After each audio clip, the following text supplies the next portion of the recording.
El señor secretario dará lectura a la cuenta.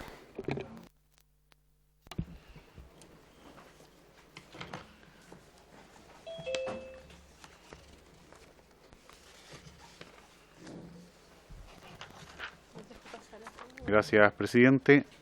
Se ha recibido un informe elaborado por la Biblioteca del Congreso Nacional, que fue solicitado por esta comisión, titulado Aspectos críticos de los sistemas de inteligencia, experiencia internacional, que da cuenta de una serie de elementos propios de los sistemas de inteligencia a nivel internacional, tales como sus niveles de apertura, los actores involucrados, los medios de clasificación de datos sensibles, la formación de los agentes, los niveles de descentralización y los mecanismos de control, todo esto en relación con el proyecto de ley contenido en el boletín 12.234-02, que está en tabla. Ese es el único punto de la cuenta, presidente. Muy bien, muchas gracias. Sobre la cuenta.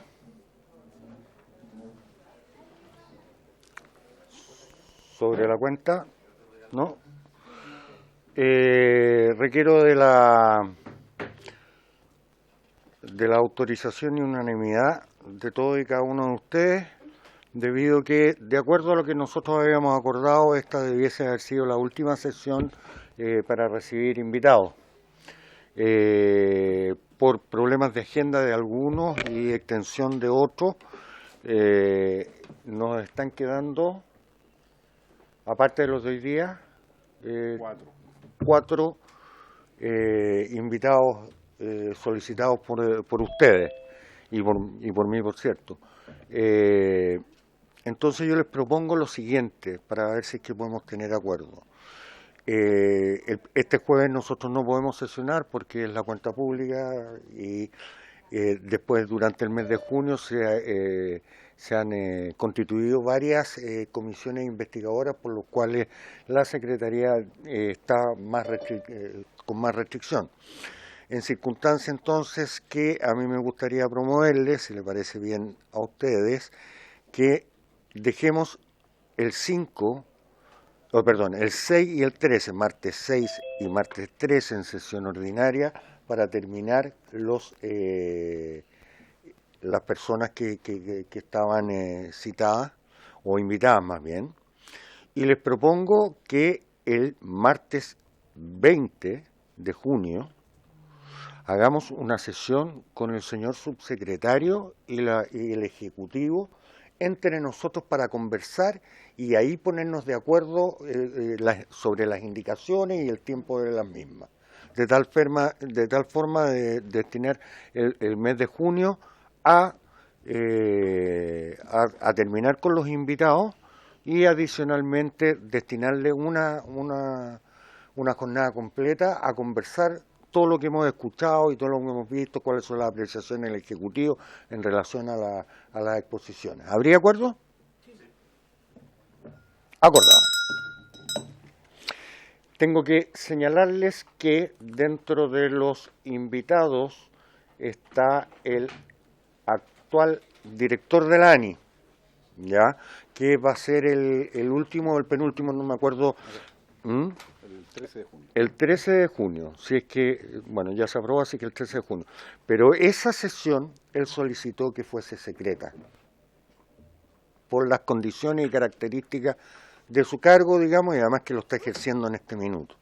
Por lo cual, les recuerdo que el día martes 13 de junio, vale decir, en 3 martes más contado el de hoy, la sesión es secreta, por ende será de carácter presencial y no de carácter mixta, telemática.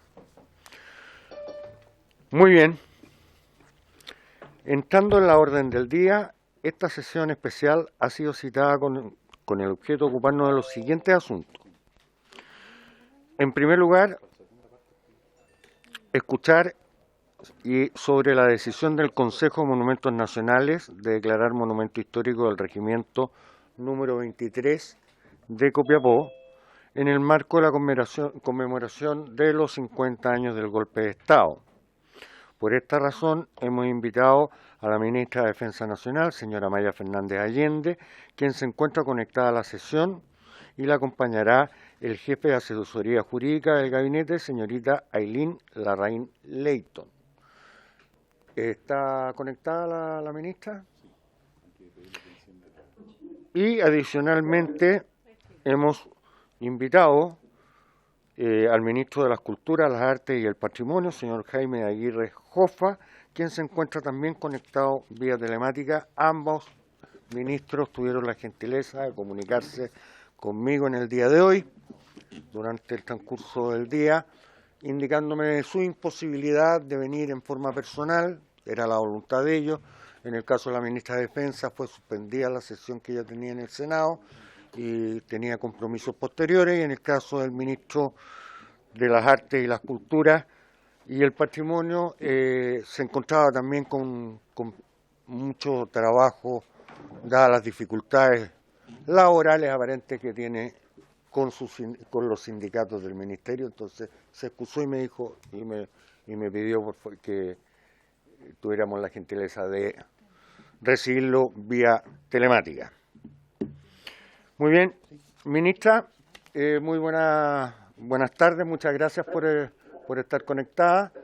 La verdad es que esta información que fue recibida por la prensa hizo que algunos de los miembros de esta comisión no solicitaran invitarla, tanto usted como el ministro de Aguirre, para clarificar los alcances que tiene esta nominación del Regimiento número 23 de Copiapó como monumento histórico.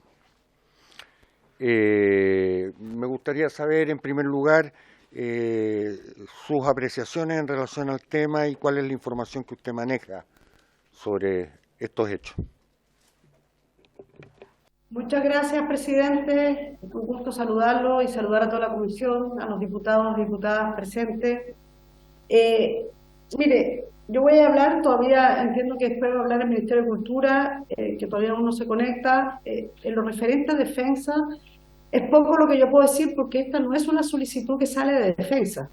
Es decir, nosotros como ministerio no estamos involucrados directamente, porque lo que hemos levantado con el Consejo de Monumentos Nacionales y lo que existe, esto parte del 2020, ni siquiera es ahora. De hecho, ya en 2021 se le pregunta, se hace una solicitud de información al Ejército respecto a esto, y esto tiene que ver con el Consejo de Monumentos Nacionales, que entiendo, lo va a explicar, no me corresponde a mí, pero lo que yo he podido levantar son 22 consejeros, 23 consejeros y consejeras que actúan de manera autónoma en el sentido de su decisión, y que incluso la opinión que se tenga no es vinculante. Dicho esto, respecto a los temas de defensa, como insisto, nosotros no lo vemos directamente, ni es una solicitud del Ministerio de Defensa, no estamos, pero nosotros hicimos un levantamiento de lo que significa ser monumento histórico. Dos cosas. Los sitios de memoria están levantados hace muchos años, está en la página de la Subsecretaría de de Derechos Humanos, si uno incorpora, y tiene que ver con vales, a propósito de vales y rating, y por tanto ahí uno puede, incluso por región, buscar cuáles son los sitios de memoria. Eso es un tema.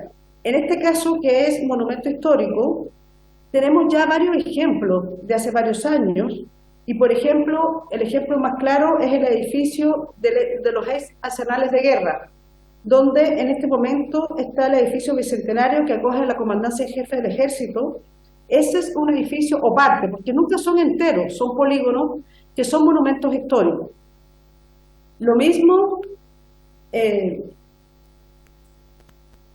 son monumentos históricos, este fue declarado monumento histórico en el año 90. Lo mismo parte del cuartel número 1 del Regimiento Reforzado de Rancagua, número 4 Rancagua de Arica, que fue declarado en el 2006 monumento histórico. En ambos regimientos Y lo mismo el cuartel número 2 de la Escuela de Infantería de San Bernardo, en Casapía de Chena, que fue declarado Monumento Histórico en 2018. Lo mismo el edificio de la ex Escuela Militar, que después tenía hasta el año 94 la Escuela Suboficiales del Ejército, que fue declarado, ahora es el Museo Histórico y Militar de Chile, un edificio muy bello, que fue declarado Monumento Histórico en el año 1990. La base militar antártica, Capitán General Bernardo O'Higgins, también fue declarado Monumento Histórico en el 2012. ¿Qué significa esto? En ninguno de estos regimientos no se abre al público. Yo creo que esa fue una noticia y lo vimos, esto no corresponde a defensa, pero fue la información que levantamos y que seguramente va a corroborar Consejo de Monumentos Nacionales. No se abre a la ciudadanía. Lo que se hace, déjeme aquí, lo que se hace es que no afecta a la seguridad, esto no afecta a la seguridad de la nación, ya que no se desclasifican documentos, no se altera el régimen de acceso, no se altera la propiedad ni el uso del inmueble. ¿Qué es lo que ocurre en varios de los regimientos que le he nombrado, en este caso el Ejército, pero también hay otros de la Armada, respecto a que son monumentos históricos? Lo único que ocurre es que los polígonos o zonas que son declaradas por el Consejo de Monumentos Nacionales no pueden ser intervenidas por parte, en este caso, del Ejército, sin la previa autorización del Consejo de Monumentos Nacionales. Es todo lo que significa ser monumento histórico. Respecto a los monumentos históricos, a raíz de esto yo he aprendido más. Por ejemplo, hay casas particulares, como la de Elena Cafarena, por ejemplo, que son declaradas monumento histórico, y no por eso el dueño tiene que abrir las puertas a la dueña, sino que es monumento porque marca un momento histórico, un momento que tiene que ver con la historia de nuestro país. En el caso de Copiapó, yo imagino que Cultura podrá dar más descripción del polígono. No es todo el regimiento, es un polígono, y eso significa que cualquier cambio tiene que ser a través desde el punto de vista arquitectónico, estoy hablando, cualquier intervención tiene que ser a través del Consejo de Monumentos Nacionales. Eso es lo que ocurre. Desde el punto de vista de defensa, como le digo, nosotros no es un trámite que solicita defensa, lo ve el Consejo de Monumentos Nacionales. Esto se empezó a ver en el 2021, dado que la solicitud viene en el 2020, continúa ahora, y lo que nos ha informado la subsecretaria de Patrimonio y Consejo de Monumentos Nacionales es que no se genera un cambio respecto a el régimen de acceso, no se altera la propiedad ni el uso del inmueble. Y de hecho, un ejemplo de ello son los regimientos que le he nombrado. Es cuando puedo informar lo que tiene que ver con defensa. Gracias, ministra. Antes de dar la palabra, tengo un par de comentarios en relación a este tema. El primero, creí entender o entiendo o desprendo de sus palabras que aquí la comunicación no se hizo a través de defensa, se hizo directamente con el Ejército. ¿Es correcto eso? No, dos cosas. Nosotros tenemos un consejero que es un coronel, que es uno de los consejeros por ley. Este ministerio no manda a alguien del gabinete. Si no está establecido que el consejero es un oficial, nosotros tenemos un coronel que participa, pero el primer levantamiento de información que se hace, que es el que se mantiene hasta el día de hoy, se hace en el 2021, donde el ex comandante en jefe de ese momento del Ejército, el general Martínez, manda la opinión. Lo mismo ocurre, en esta ocasión se manda vía al Ministerio de Defensa para ser entregada, que es la misma respecto a la opinión. Yo quiero decir algo en todo caso, esta opinión no es vinculante, eso nos lo dejó claro Monumentos Nacionales, en el sentido de que independientemente de la opinión, puede ocurrir también con los privados, ha pasado con los privados, no tiene que ver solo en el caso de regimiento, quiero decir, la opinión se tiene a la vista, pero no es vinculante. Es decir, los consejeros pueden declarar aún teniendo una opinión contraria. ¿El consejero coronel o el coronel de enlace que participa habitualmente fue citado en esta ocasión? Sí, mire, eso yo quiero aclararlo porque también quiero, el coronel Lazo, y quiero decirlo, el Consejo de Monumentos Nacionales sí envió las invitaciones, la invitación a participar, no son invitaciones, son citaciones, disculpe, porque no es una invitación, porque es consejero, las citaciones para estas sesiones que ocurrieron. ¿Qué pasa? El Consejo de Monumentos Nacionales le manda a los 23 consejeros un correo. Nosotros nos dimos cuenta, y esto más que el Ministerio tiene que ver con las medidas de seguridad, que después de lo que ocurrió en el ESCO se aumentaron las medidas de seguridad. Y los correos, y a raíz de esto nos dimos cuenta, que los correos que tienen como muchos destinatarios son bloqueados. Entonces, el Consejo de Monumentos Nacionales enviaba los correos con las citaciones y el coronel Lasso no los revisaba. Es algo que nosotros ya hemos hecho un levantamiento y un análisis. Por eso quiero decir que el Consejo de Monumentos sí invitó, pero también tengo que decir que por un tema de seguridad, que a veces tiene efectos, por decirlo de alguna forma, secundarios, estos correos no ingresaban, dado que venían varios destinatarios. A raíz de esto, quiero decir que se tomaron otras medidas para que en el caso, a lo menos del Ministerio de Defensa, que no es el Ministerio de Defensa, sino a su consejero, el coronel Lasso, se busquen otras formas también de hacerle llegar las citaciones, ya sea vía WhatsApp o llamadas telefónicas, dado que ocurre esto. Por último, tengo entendido, según información que yo recabé, a lo mejor estoy equivocado, y por eso es bueno que usted lo aclare, existía conversaciones entre el Ejército y el Ministerio de Vivienda para trasladar el regimiento de Copiapó y por vivienda ser utilizado con viviendas sociales en los terrenos. No tenemos, gracias presidente. Quien me vino a ver hace un tiempo fue el gobernador de la región de Atacama, donde ellos plantearon que si existiera la posibilidad, el regimiento queda al interior de la ciudad, ha pasado no solamente con sino con varios regimientos. Entiendo que en el gobierno anterior, que fue lo que me plantearon, ellos vieron que si se consigue un terreno más hacia las afueras, es decir, estando en la misma región, pero más hacia las afueras, si podría existir la posibilidad, dado que los terrenos tienen mucho valor para construcción de viviendas. El gobernador yo le planteé que el ejército, lo que me había planteado el ejército en ese momento, que ellos en general les conviene estar fuera de la ciudad, pero que no tenían los presupuestos para trasladar y construir un regimiento. Ante lo cual el gobernador planteó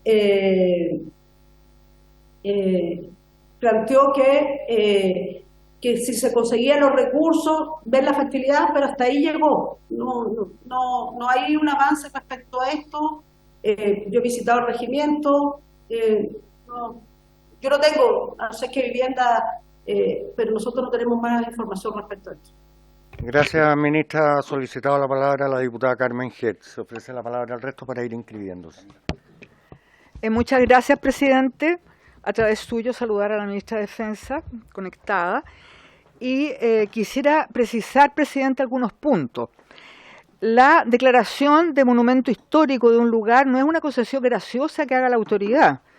Es un imperativo porque hay un marco jurídico muy claro que determina qué puede ser un sitio histórico y qué no. O sea, eso para que, digamos, tengamos claro.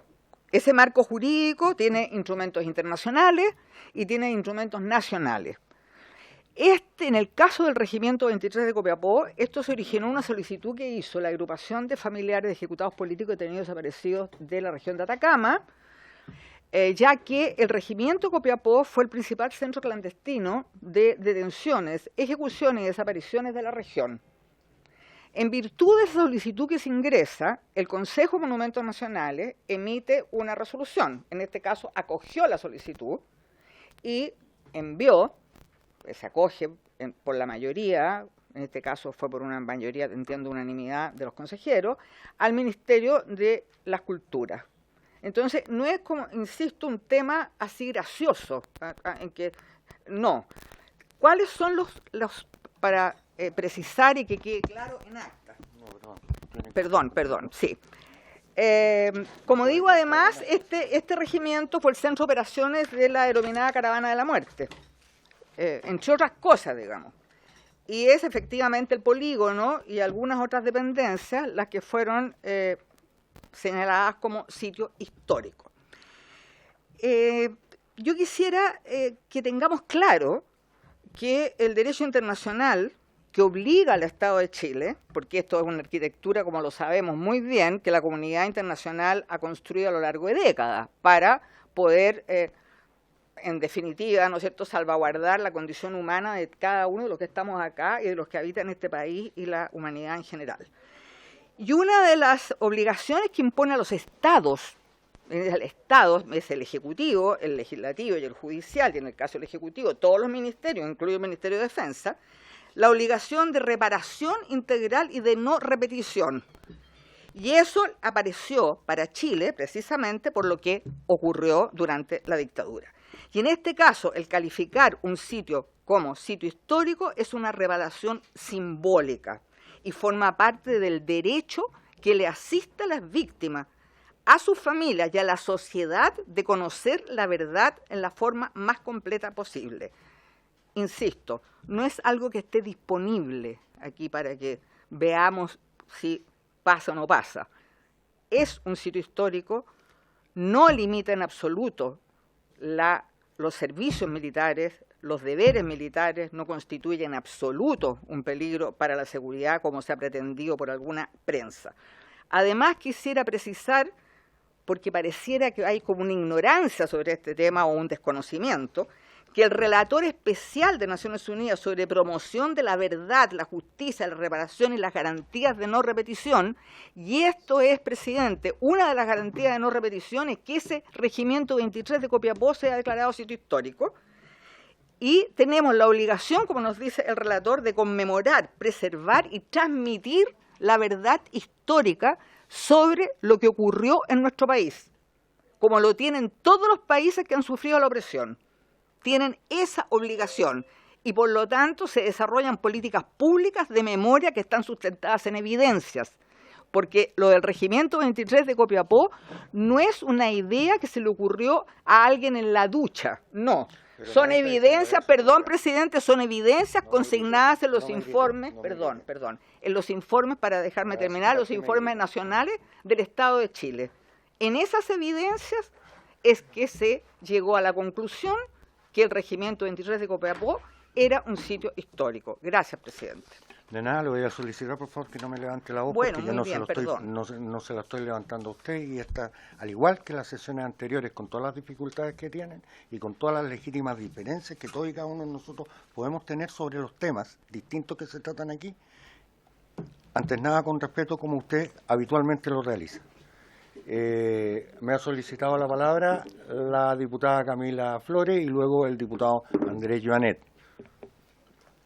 Gracias, presidente. Presidente, saludar a la ministra de Defensa, y quería aprovechar de algo que usted deslizó, presidente, en su pregunta que le realizó a la ministra, porque nosotros en la región de Valparaíso tenemos una situación bastante relativa, similar.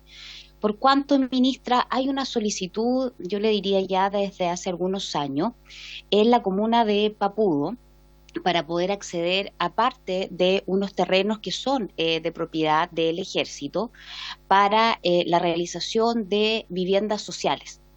Estamos hablando de aproximadamente, ministra, 7 hectáreas que se le estaría pidiendo, en este caso, al Ejército para poder, ¿cierto?, construir viviendas por parte del SER.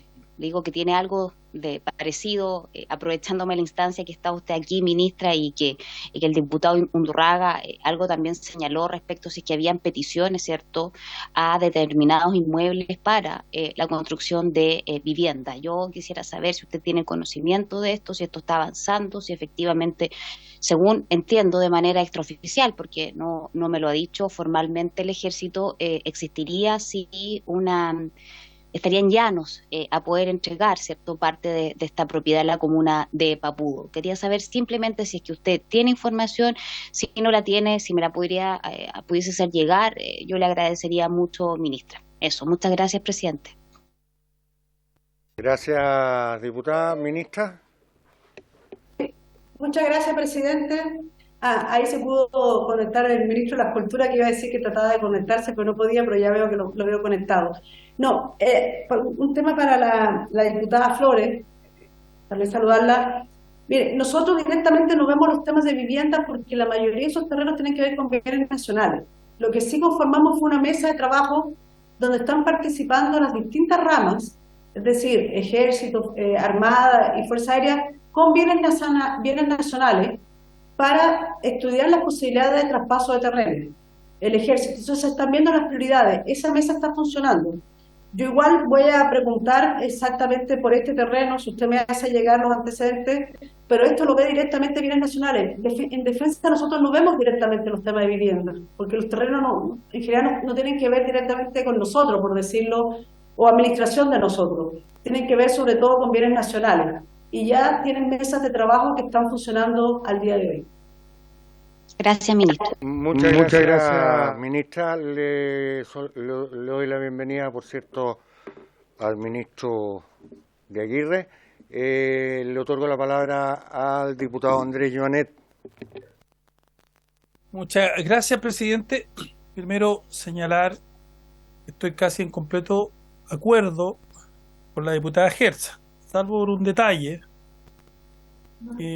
que efectivamente estas cosas no se hacen en la ducha, y no creo que haya sido el sentido de hacerlo. Yo creo que estas cosas son serias, como ella lo plantea, ni siquiera esbozar eso, porque efectivamente en esto uno no puede tener un doble discurso. En Chile se violaron los derechos humanos, se violaron por parte del Estado, y por tanto es una situación dolorosa, pero es parte de nuestra historia, y nosotros no podemos esconder la historia abajo de la alfombra. Y por tanto, los lugares que haya que reconocer como monumentos históricos o monumentos públicos, habrá que hacerlo. Por esas cosas la vida. Estuve 6 años, estudié en Alemania, y los alemanes enfrentan su historia. Hay otro país, no quiero mencionarlo porque es un amigo de Chile, que no enfrentó de esa misma forma su historia, y siempre se encuentra con eso, en el mismo contexto de lo que ocurrió en Alemania. Y dicho eso no tiene nada que ver hoy día con los militares. Los militares están en una situación, y ya lo hemos conversado muchas veces, respecto de su situación profesional, pero lo que ocurrió en el regimiento no solamente en Copiapó, sino que también en el Tucapel de la Araucanía, etcétera, y por tanto tenemos que avanzar en eso. Porque los países y se dice permanentemente, puede ser un cliché, que no aprenden de su historia, que no reconocen su historia,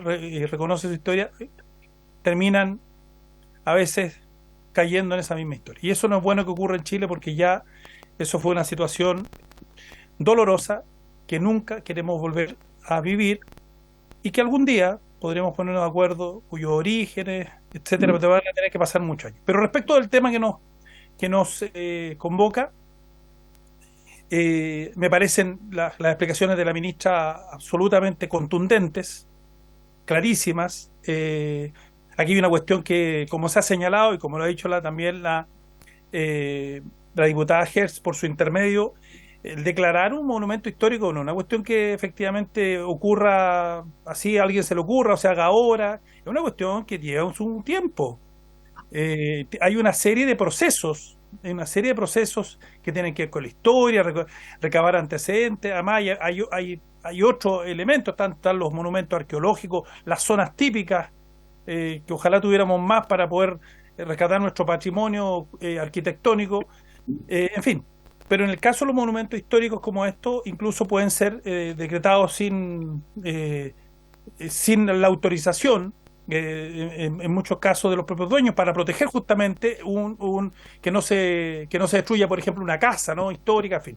Pero en este caso yo quiero coincidir, pero en el mismo sentido, por su intermedio, presidente, y mantener siempre el espíritu y el sentido y el tono de esta comisión, aun cuando podamos tener diferencias, etcétera, mantener siempre, por favor, el tono, porque nos hemos caracterizado por eso. Hemos vivido recientemente algunas situaciones bochornosas, que lo hemos reconocido acá. No queremos seguir en eso. En este tema yo me quedo absolutamente conteste con lo que ha planteado la ministra de Defensa y quería reafirmar eso y también coincidir, como digo, con lo que ha planteado la diputada Hertz por su intermedio, presidente, salvo por ese detalle de ese, yo creo, con todo respeto del Liz que se dijo, porque efectivamente este es un tema en el que tenemos que tener, yo diría, una posición de Estado, porque efectivamente uno, como dije en una primera parte, la historia está ahí y las cosas que sucedieron que son dolorosas, aunque nos recuerden y nos recuerden del dolor, es bueno que efectivamente estén siempre presentes para que efectivamente no volvamos a cometer los errores que cometimos históricamente. Gracias, presidente. Muchas gracias, estimado diputado.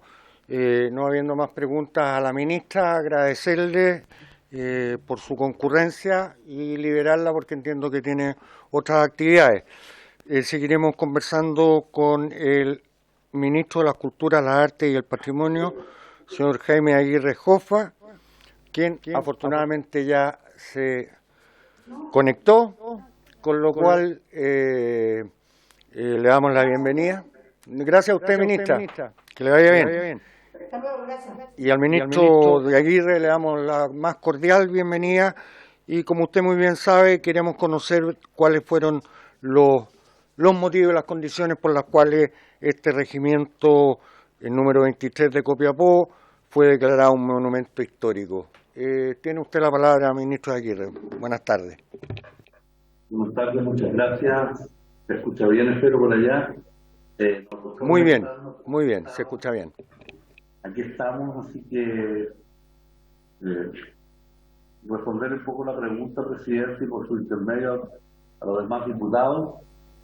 Y decir que esto tal como se ha indicado, es un procedimiento que tiene no solo precedentes, sino que además tiene un procedimiento y un protocolo muy preciso. Sabemos que cualquier persona o autoridad puede denunciar ante el Consejo la existencia de un bien mueble o inmueble que pueda ser considerado monumento histórico. Se abre un expediente, incluye antecedentes del inmueble, opinión del dueño, antecedentes históricos, arquitectónicos, todos los cuales no son vinculantes aún, aunque se conozcan en detalle. Se reúnen los consejeros, la subsecretaria del Patrimonio como presidente, la directora del Servicio del Patrimonio como vicepresidente, consejeros de la sociedad civil, arquitectos, expertos, arqueólogos y representantes de otros ministerios. La recomendación del Consejo de Monumentos Nacionales debe pronunciarse sobre la solicitud de declaratoria con una colaboración de la Secretaría Técnica del mismo Consejo. Y luego, como final de esto, el Ministerio de las Culturas, las Artes y el Patrimonio determina por decreto supremo la decisión que ha tomado el Consejo en una votación libre, abierta y totalmente independiente. Es importante señalar que los miembros del Consejo son miembros elegidos por sus capacidades técnicas y relacionadas con las temáticas, y convergen allí personas de diversas ideologías, pensamientos políticos, etcétera, lo que lo hace auténticamente independiente en sus decisiones, en sus votaciones. En el caso del regimiento Copiapó se tramitó conforme a las reglas generales. El caso analizado emana de una solicitud contenida en carta del 30 de junio del 2020 del señor Mario Silva Álvarez, presidente de la agrupación de familiares de amigos de ejecutados políticos y detenidos desaparecidos de la región de Atacama. Ingresó al Consejo de Monumentos Nacionales con el número 3685. El Consejo de Monumentos Nacionales decidió pronunciarse positivamente a esta solicitud en sesión celebrada el día 17 de mayo de 2023. En otras palabras, hubo 3 años en que pudo alguien haber reclamado o haber hecho alguna presentación distinta. Eso no ocurrió. Efectos de la declaratoria. Los efectos de la declaratoria son muy reducidos, es importante saberlo. El alcance se circunscribe al polígono y a los atributos señalados en el expediente. Se habla de atributos cuando se habla de objetos o lugares muy precisos. Estos son, en el caso del regimiento Copiapó, un edificio en L de 2 pisos donde ocurrieron los hechos descritos por el denunciante. En segundo lugar, el patio frente al comedor de los conscriptos, donde se instalaron carpas para mantener a los prisioneros. En tercer lugar, el acceso al regimiento junto a los 2 torreones, lugar que se configura actualmente como ingreso y salida del lugar. Y finalmente, la vereda del lugar que se configura como espacio de conmemoraciones y expresiones de memoria. No, esto es muy importante, no se afecta la seguridad de la nación, pues no se desclasifican documentos, no se altera el régimen de acceso, no se altera la propiedad ni el uso del inmueble. Quedan sujetas al régimen autorizatorio del Consejo de Monumentos solo aquellas actividades vinculadas con las intervenciones del bien. La autoridad militar debe colaborar con el Consejo de Monumentos Nacionales, quien supervigila y autoriza los trabajos de conservación, reparación o restauración. Eso en general se refiere a obras mayores. El marco jurídico de esto es, bueno, en lo nacional, nuestra Constitución Política de la República, ya lo señaló la diputada Hertz, corresponde, dice, al Estado fomentar el desarrollo de la educación en todos sus niveles, estimular la investigación científica y tecnológica, la creación artística y viene lo que nos interesa o nos incumbe, la protección e incremento del patrimonio cultural de la nación. Ese es el artículo 19, número 10, inciso final de la Constitución Política de la República. Luego, la ley número 17.288 de monumentos nacionales tipifica las categorías de monumentos y la ley 21.045 que crea el Ministerio de la Cultura, las Artes y el Patrimonio, lo faculta para decretar como monumento histórico previo informe del Consejo de Monumentos Nacionales. En lo internacional hay un gran marco jurídico, la Convención sobre la Protección del Patrimonio Mundial, Cultural y Natural de la UNESCO, suscrita en París, etcétera, establece en su artículo 4 la obligación de los poderes partes de identificar, proteger, conservar, rehabilitar y transmitir a las generaciones futuras el patrimonio cultural y natural situado en el territorio nacional, considerando además que la destrucción o deterioro de este tipo de patrimonio no solo son un perjuicio para la nación en la que se encuentra inserto, sino que implica un empobrecimiento nefasto para el patrimonio de todos los pueblos del mundo.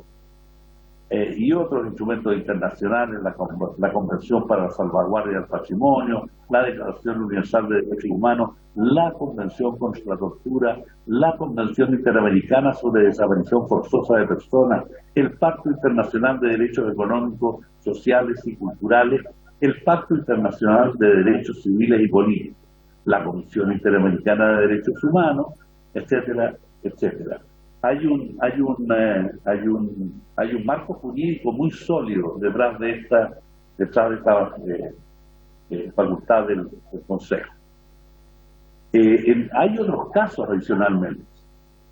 Está el cuartel número 1 del Regimiento Reforzado número 4 de Rancagua de Arica. Está la base militar antártica, Capitán General Bernardo Higgins. Está el edificio de la ex Escuela Militar, actual Escuela de Suboficiales del Ejército, el Cerro Chena, Isla Dawson, en fin. Y enumero todo esto, ya hago esta larga enumeración, señor presidente, y por su intermedio, señores diputados y diputadas, porque aquí pareciera como que hubiéramos cometido un error. No hay error. Pareciera como que hubiéramos cometido una tropelía, o el Consejo de Monumentos Nacionales se hubiera tomado atribuciones que no tiene. Las tiene. Y finalmente llegó a aparecer por ahí en la prensa, en algún lado, que esto atenta contra la seguridad nacional, lo que es completamente equivocado. Así que mi intervención se refiere a de alguna manera respaldar la resolución del Consejo de Monumentos Nacionales. Yo estoy aquí con la subsecretaria, que es la presidenta del Consejo de Monumentos Nacionales, a quien, presidente, si le parece, me gustaría darle la palabra brevemente. Gracias, ministro. Encantado de escucharla. Tenemos para estos efectos no más de 5 minutos porque después tenemos invitados. Obviamente tenemos que darle la palabra, digamos, a las personas que quieran intervenir aquí, diputadas y diputados. Así que escuchamos a la subsecretaria con mucho gusto. Muchas gracias, presidente, y a la comisión por su intermedio.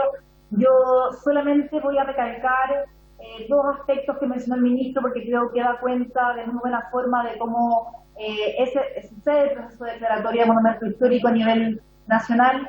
La primera es que se cumplió con todos los protocolos, ¿cierto?, asociados al proceso declaratorio de monumento histórico. La segunda tiene que ver con el alcance de la declaratoria, la que se establece en la Ley de Monumentos Nacionales, la 17288, que tiene que ver con los alcances de cualquier declaratoria de monumento histórico.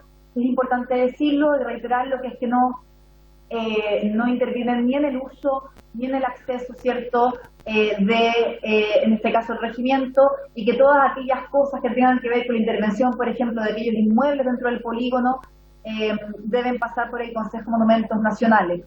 Eso, en general, en Chile se ha hecho al declarar diferentes monumentos históricos para que estos no se destruyan, ¿cierto?, para poder conservar sus atributos, que fue lo que el ministro expuso, en este caso el edificio Nele, la entrada, etcétera. Y efectivamente no intervienen en ningún caso en la propiedad, uso y acceso. Hay muchos ejemplos de monumentos históricos, tanto sitios de memoria como no, que son, por ejemplo, de propiedad privada. Quizás el más icónico del último tiempo es la misma casa de Elena Cafarena, que es de propiedad privada, ¿cierto? Está resguardada como monumento histórico, pero eso no interviene en el uso que le da el propietario ni en el acceso al inmueble. Así que solamente reiterar esto, que me parece que quizás es de lo más importante para también la información de los diputados y diputadas en la comisión. Muchas gracias. Gracias a usted. Ha solicitado la palabra el diputado Cristian Moreira. Buenas tardes, por su intermedio, presidente, al ministro de Cultura. Yo no voy a entrar a rebatir en nada de lo que dijo la diputada Hertz, porque uno no puede tapar el sol con un dedo. Con las explicaciones que nos han dado, yo en lo personal me queda claro. Pero aprovechando que está el ministro, le quiero pedir que ojalá, ahora que estamos en un aniversario, o sea, más bien una conmemoración de lo que pasó en el 11 de septiembre, en que murieron personas de uno u otro lado, ¿por qué no hacer también, y ojalá que lo puedan hacer también un monumento a aquellas personas que fueron asesinadas por grupos extremistas durante esa época, tanto del MIR como del Frente Manuel Rodríguez? ¿Y por qué lo digo? Porque estamos conmemorando algo que no queremos que vuelva a pasar. Yo no voy a hablar de las causas o no causas de esto, pero esto no es solo una verdad.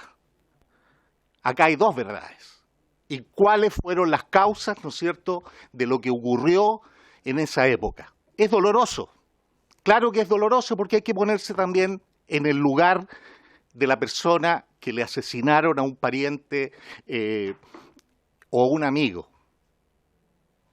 Yo por eso también aprovecho que está el ministro y que estamos conmemorando los 50 años, que también se le haga un monumento a todas esas personas, militares, carabineros, detectives, personas comunes y corrientes que fueron asesinadas durante esa época. Diputado, le tengo que recordar que el objeto de citar al ministro es para la decisión del Consejo de Monumentos Nacionales de declarar monumento histórico el regimiento número 27 de Copiapó. Así tenemos que mantenernos porque es el objeto de la sesión, lo mismo que pasó en la sesión pasada. No, puedes comparar. No, exactamente lo mismo. Nosotros estamos hoy día citados para un objeto, y ese es el objeto. El ministro puede contestar o no puede contestar porque no fue citado para lo que usted está señalando. Se lo tengo que decir, diputado, y por favor mantengámonos en este tono porque si no vamos a abrir una discusión por la cual no ha sido citada la sesión. Gustoso, podemos citar nuevamente o invitar nuevamente al ministro y hablar sobre este y otros temas. Señor presidente, no tengo ningún drama. Señor presidente, discúlpeme, estoy aprovechando porque es un hombre muy ocupado el ministro y no pudo venir para acá. No es fácil hablar con él. Yo tengo derecho, con el respeto que se merecen los miembros de la comisión, a decir lo que siente. Yo estoy medio cabreado que para nuestro sector siempre nos están censurando, lo estoy haciendo con el respeto. Discúlpeme, presidente, lo estoy haciendo con todo el respeto. Y si no les gusta, prefiero irme de la comisión en este momento porque encuentro una falta de respeto que nuevamente me estén censurando. Yo siempre he tenido respeto por todas las personas y no puede... Perdón, presidente, usted no puede comparar lo que pasó con lo que le hicieron al señor embajador de Israel con una consulta o una proposición que le estoy haciendo al ministro. Yo en este momento me retiro de la sala porque yo no estoy para esto y que siempre nos estén censurando y que digan una sola verdad. No estoy censurando, nunca he censurado. Disculpe, presidente. No, está bien. Ok, hasta luego. Ha solicitado la palabra el diputado Brito. Le pido que por favor sea sobre el tema. Sobre el tema, presidente. Por su intermedio, saludar al señor ministro, a la subsecretaria. Es un gusto poder tenerles acá. Se interrumpió la tramitación de la ley de inteligencia porque hubo inquietud por parte de la comisión respecto a este caso en particular. Por mi parte, considero que la respuesta ejemplifican que Chile ha abordado esto de la manera que corresponde, con la altura de miras, como una política de Estado.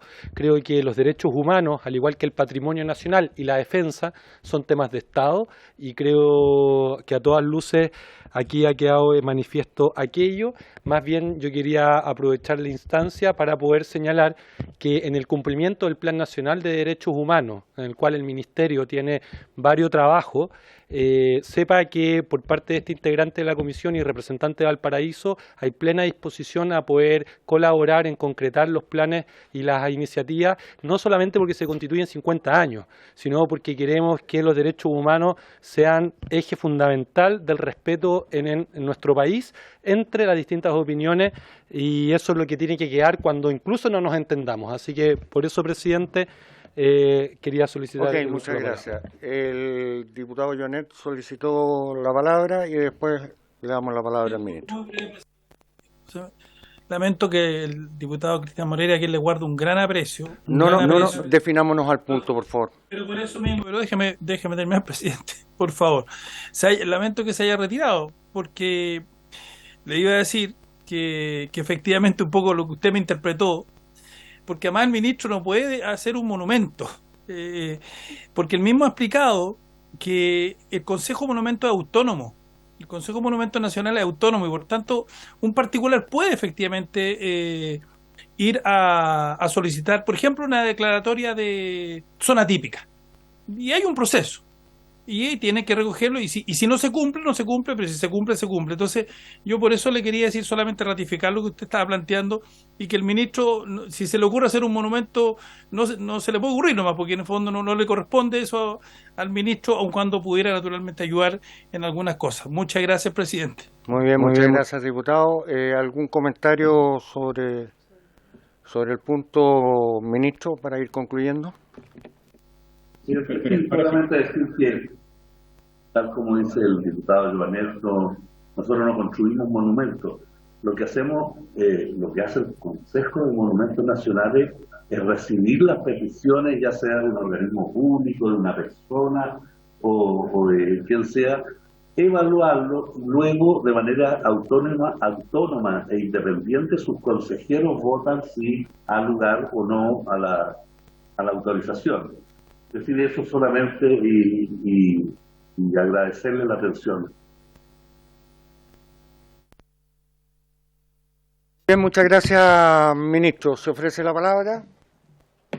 Bueno, no habiendo más palabras sobre este tema, le agradezco mucho, ministro y subsecretaria, la asistencia. Esperamos en una próxima oportunidad tenerlo en forma personal aquí en nuestra comisión. Muchas gracias.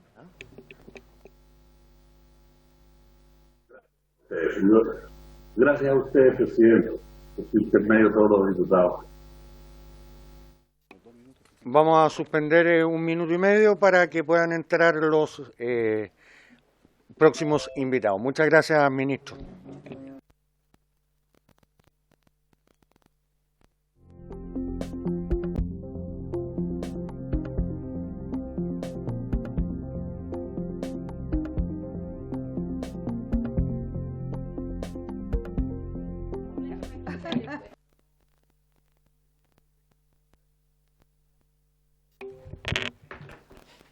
En segundo lugar, continuando con el trámite de audiencias respecto al proyecto de ley original mensaje que fortalece y moderniza el sistema de inteligencia del Estado, boletín 12.234-02, en segundo trámite inconstitucional con urgencia calificada de simple, en relación con las indicaciones formuladas por el Ejecutivo el pasado mes de enero.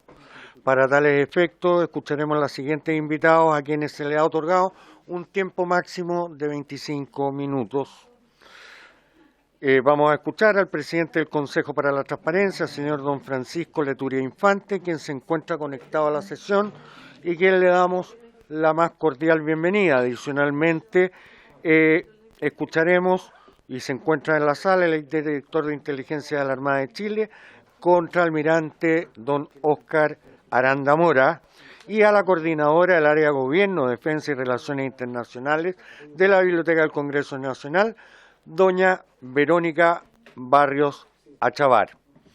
Muchas gracias a los tres por estar acá y le otorgo la palabra entonces a el presidente del Consejo para la Transparencia, señor Francisco Leturia, para que nos dé su opinión en relación a la materia en discusión.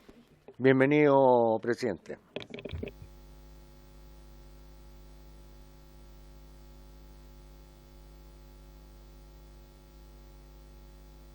Buenas tardes, presidente. No sé si se escucha bien. Perfecto. Muchos saludos a usted. Muy buenas tardes o buenas noches. No sé qué corresponde decir a esta hora. Y por su intermedio también a todos los diputados y diputadas presentes. Si hay algún problema, ustedes me... Está perfecto, lo estamos escuchando. Estoy escuchando a mí con eco. Bueno, voy a seguir sencillamente. Muchas gracias por la invitación que se nos ha cursado. Hay algunos temas aquí que son de nuestra...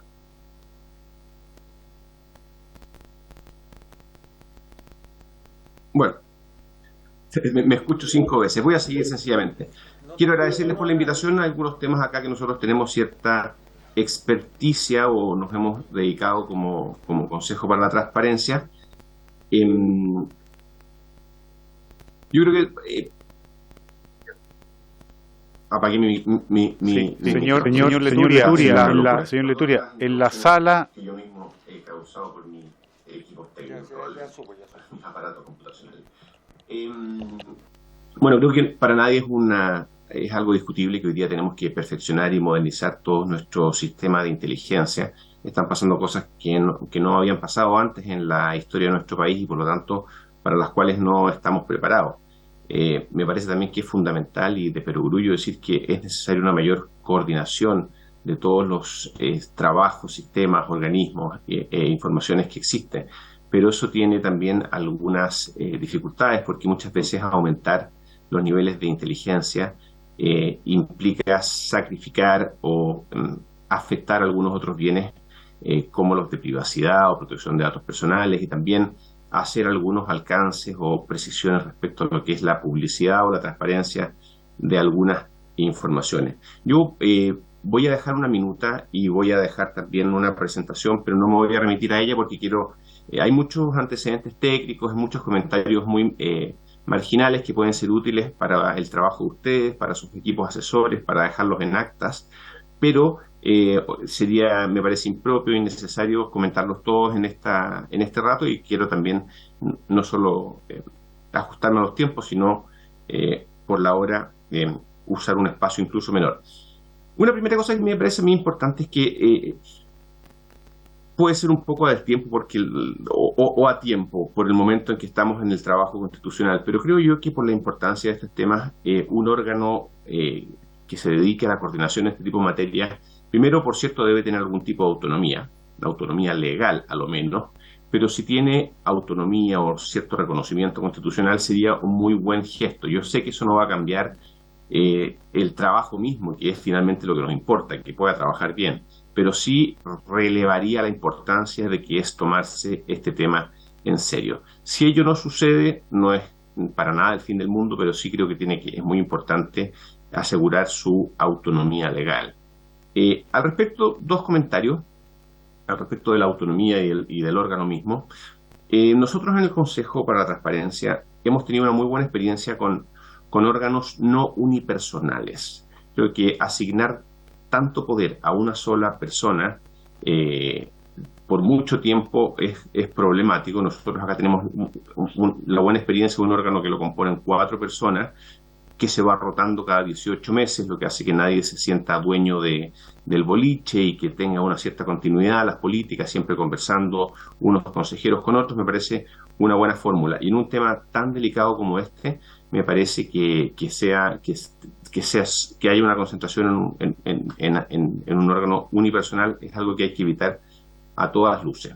En segundo lugar, evidentemente los temas de inteligencia merecen un nivel de reserva, secreto a veces o confidencialidad mayor, y en eso todo el sistema de calificación de información que aquí se establece me parece un paso muy adelante. Ya me voy a referir un poquito a eso, pero creo también que hay algunos temas que podríamos llamar de transparencia secundaria en dos sentidos.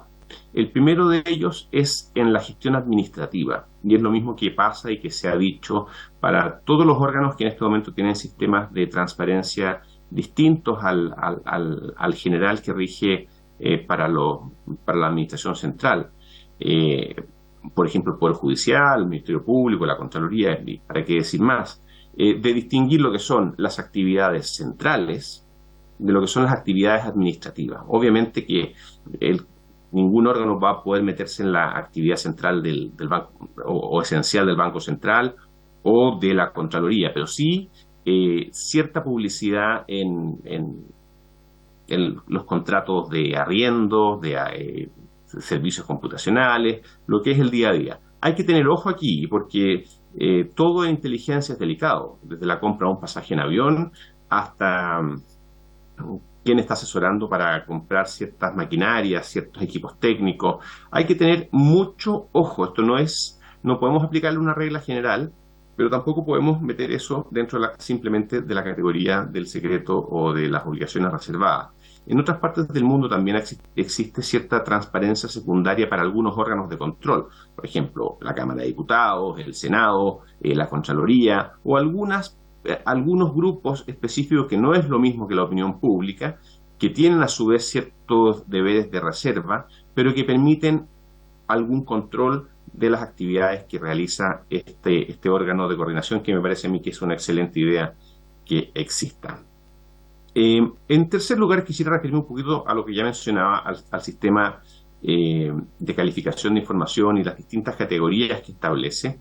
Me refiero al secreto, a la reserva o a la información clasificada, y los tiempos para la apertura. Eso me parece un progreso como se ha diseñado, porque la regla general actual es que sencillamente hay secreto. No es que después de 15 años algunas cosas se puedan hacer, o que después de 30, como en otras de las categorías que se establecen. Eso me parece que está bien.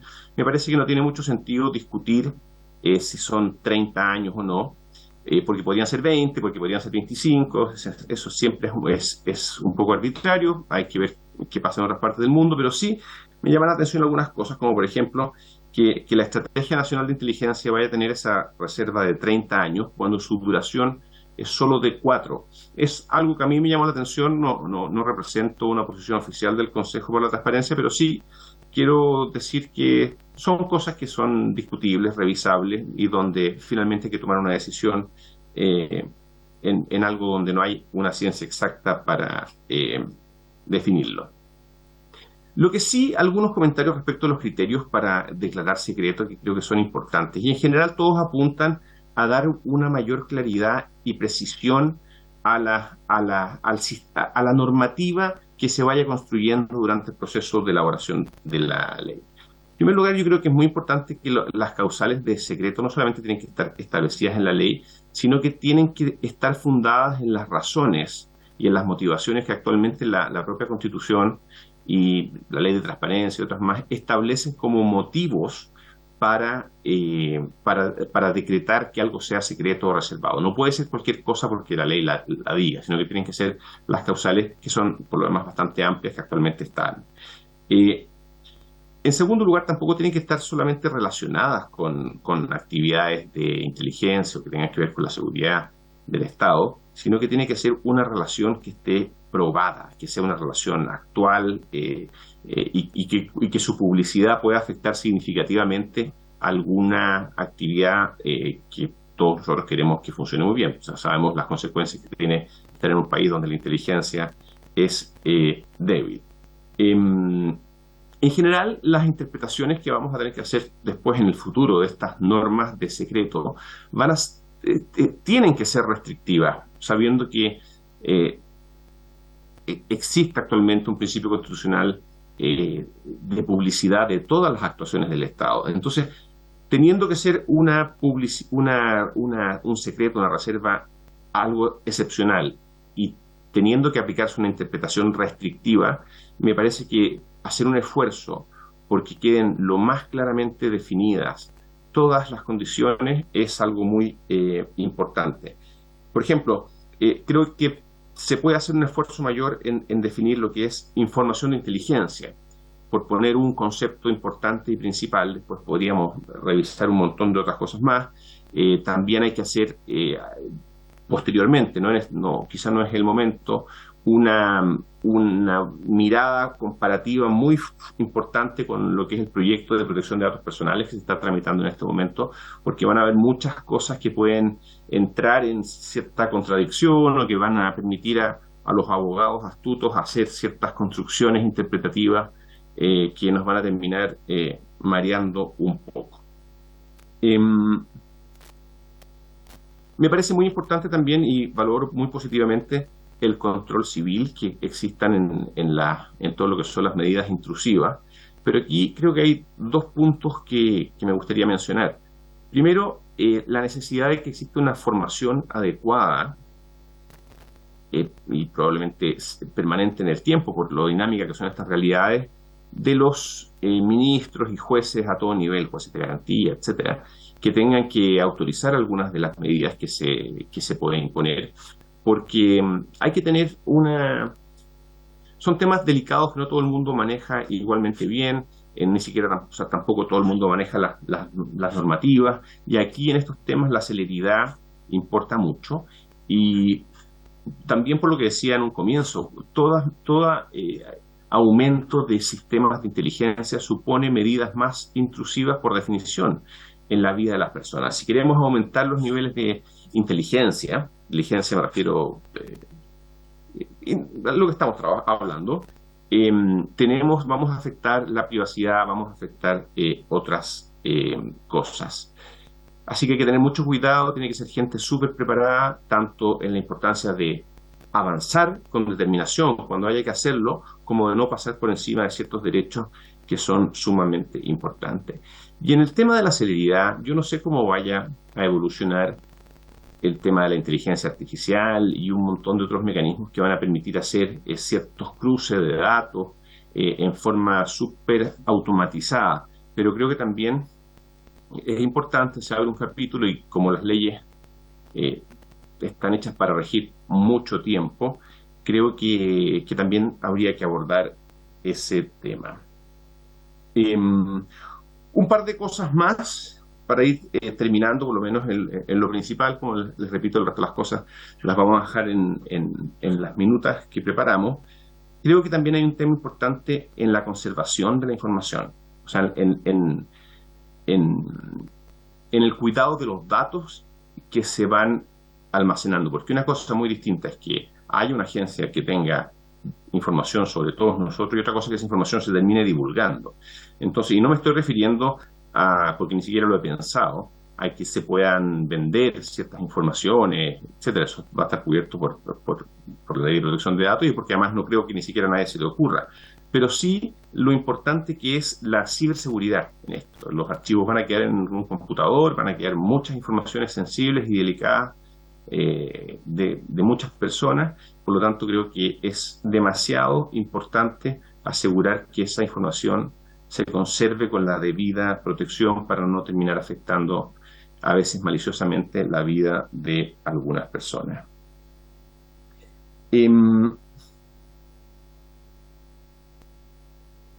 Eso sería, yo creo que en lo esencial. Quisiera sencillamente quedarme acá. Estoy abierto a preguntas y comentarios. Yo obviamente no soy una persona que sea experta en seguridad ni en ciberseguridad. Sencillamente quería hacer algunos comentarios que tenían que ver con lo que nosotros en el Consejo para la Transparencia trabajamos, que son temas de transparencia, publicidad, protección de datos, protección de la privacidad, y algunos comentarios que me parecieron de sentido común. Muchas gracias por la invitación nuevamente y quedo a su disposición. No, muchas gracias a usted. La verdad es que lo invitamos precisamente por su expertise. Cuando estamos estudiando un proyecto de ley de las características que este tiene, no podemos dejar de lado, al menos considerar la opinión de expertos en transparencia para ver cómo podemos materializar de la mejor forma este proyecto de ley. Dicho lo anterior, el diputado Brito me ha pedido la palabra, luego el diputado Ayoanet, y estoy atento a inscribir a los que estimen conveniente. Gracias, presidente. Por mi parte, por su intermedio, agradecer a don Francisco Leturia, a los equipos con los que trabaja, también a los aportes que han realizado y que vamos a estudiar el documento que anunció que dejará. Tan solo yo le quería preguntar en base, si es que tiene información disponible en este momento, de cómo han resuelto causas respecto a solicitudes de información que tengan que ver con el actual de los servicios de inteligencia de la defensa o de las policías o de la ANI. Eso, presidente, porque es de público conocimiento que hay que adecuar mucha de nuestra normativa para poder cumplir con el deber de publicidad y transparencia sin transgredir el deber de resguardar la seguridad del país y los temas sensibles. Y en ese equilibrio es el que queremos poder definir de buena manera en la tramitación de la ley, para lo cual para mí sería importante en la práctica si es que tiene algún antecedente de cómo ha funcionado solicitudes en esta materia. Gracias, presidente. Muy bien, muchas gracias. Le otorgo la palabra al señor Leturia. Perdón si los dejo en algún momento hablando en el aire, porque estoy con un muy mal audio y escucho 3-4 veces a distinto tiempo. Entonces voy a hablar partiendo de la base que no estoy interrumpiendo a nadie. Me disculpan si no. Sí, no lo tengo acá. Tengo muchos casos en la minuta que preparamos, pero lo puedo preparar especialmente sobre el tema que se me ha solicitado. Prefiero hacerlo en forma formal y mandárselos a la brevedad. Si es necesario volver a hablar de este tema, también volverlo a hacer. Muchas gracias. Diputado Ayoanet.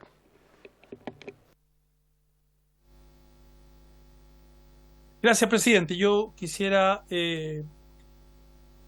ratificar que respecto de la desclasificación de los datos no es baladí la cantidad de años.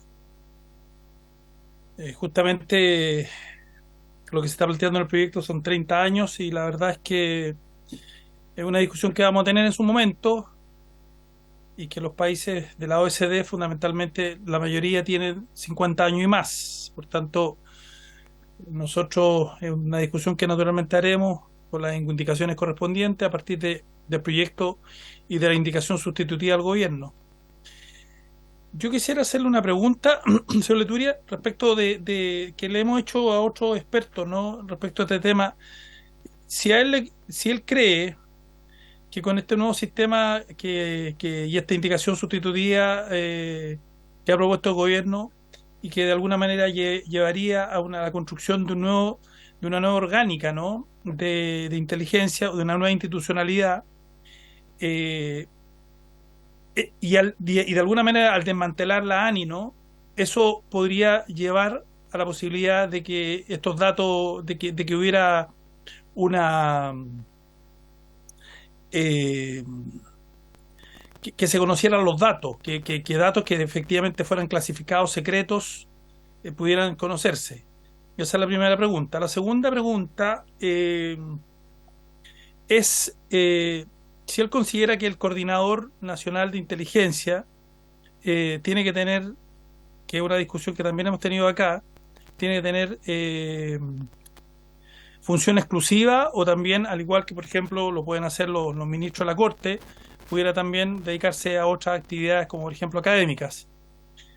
Y por último, la tercera cuestión, quisiera que me explicara lo que él acaba de señalar, que dice que estamos en un país donde la inteligencia es débil, que lo noté exactamente porque eso me parece que, sobre todo conociendo los niveles de inteligencia o algo de los niveles de inteligencia de las Fuerzas Armadas, que es todo lo que estamos discutiendo acá, cuando él señala, ¿por qué señala que estamos en un país donde la inteligencia es débil? Esas son las tres preguntas, presidente, por su intermedio. Bueno, no hay problema, diputado Joanet, le otorgo la palabra al presidente del Consejo de la Transparencia, don Francisco Leturia. Respecto de la primera pregunta, y creo que si es que se arma un ente que realmente coordine, que sea algo nuevo, probablemente la ANI va a... Perdón, sigo con mi problema de bullas, pero vuelvo al tema. Respecto del tema de los datos que pueda tener la ANI, si efectivamente aquí no sé qué tanto sentido vaya a tener la mantención de la misma, y probablemente se vaya a superponer algo nuevo, distinto y mejor que lo que actualmente existe. Siempre eso es lo que queremos.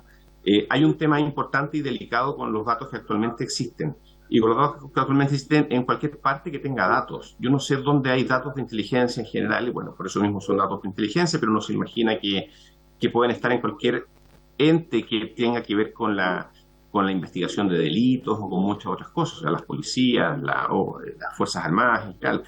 No sé dónde están, pero que sí es un riesgo importante que esa información se filtre y quede dando vuelta. Lo es, y creo que es una de las cosas que también hay que hacerse cargo. No sé si será en la transición de un sistema a otro, pero hay un tema ahí definitivamente que debiera ser sumamente atendido por lo delicado que sería que esa información, que yo no sé cuál es, pero que puede ser delicada, se filtre. Respecto a la posición del coordinador, puedo hablar desde el sentido común y desde lo que puedo opinar yo. Sí, me parecería que la dedicación, primero, tiene que ser una dedicación muy intensa. Segundo, no debiera estar cruzado con otros empleadores, o debiera garantizar una máxima imparcialidad en no tener ámbitos de relaciones ampliables a otros mundos. A mí como ciudadano me daría más confianza, más tranquilidad que la persona que estuviera. Estamos hablando de el coordinador eventualmente, o del comité asesor, un comité pequeño, que estuvieran completamente dedicados con todas sus energías, con toda su mente puesto en esto, y que no la estén desviando. Por el tiempo que se dediquen a esto, creo que ni siquiera actividades académicas. Pero es sencillamente mi humilde opinión como ciudadano que ve las cosas por fuera. Respecto a la tercera pregunta, yo creo que las necesidades, y también voy a hablar como persona natural, como ciudadano, reitero que no soy un gran experto en seguridad, pero creo que las circunstancias que tenemos en Chile en este momento son evidentemente distintas en cuanto a tipo de criminalidad y otro tipo de situaciones que antes no existían, o no existían de la forma como lo estamos viendo ahora, y por lo tanto el país no estaba preparado ni tenía necesidad de gastar tantos recursos o de atreverse, lo que es lo que estamos discutiendo ahora, a adoptar una serie de medidas que pueden afectar otros derechos constitucionalmente protegidos, porque no era necesario. O sea, siempre es una decisión trágica decir vamos a pinchar más teléfonos celulares, vamos a investigar las cuentas corrientes, vamos a tener mucha más información de nuestros propios ciudadanos. No es algo que uno que es algo deseable, y yo creo que en su momento, las décadas anteriores, eso se hizo razonablemente bien, porque la urgencia del tema no era tal.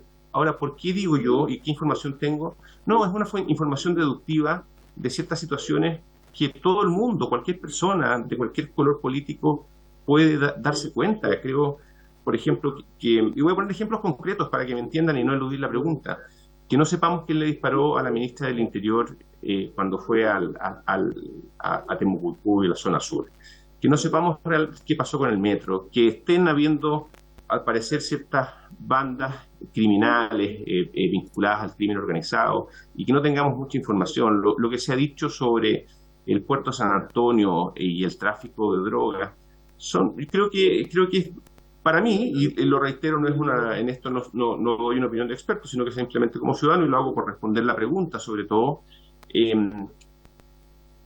uno desde fuera ve que idealmente deberíamos tener más información sobre ese tipo de cosas, y al parecer no la tenemos. Y creo también que si estamos trabajando en un proyecto de ley como esto, tiene que ver con eso. O sea, que da lo mismo la expresión si ha sido débil o cual otra. Quiero decir que tenemos que subir de nivel, y este proyecto de ley que estamos comentando tiene que ver con eso, me parece. Muy bien, muchas gracias. No más inscritos para hacer consulta. Le agradezco mucho su presencia durante esta sesión, presidente, y espero que en una próxima oportunidad podamos contar también con su presencia para esta y otras materias que estemos legislando. Muchas gracias. Muchísimas gracias a todos ustedes por la invitación. Muy buenas noches. Gracias, don Francisco Leturia. A continuación le otorgo la palabra al director de Inteligencia de la Armada de Chile, contraalmirante don Óscar Aranda. Sea usted muy bienvenido. Muchas gracias.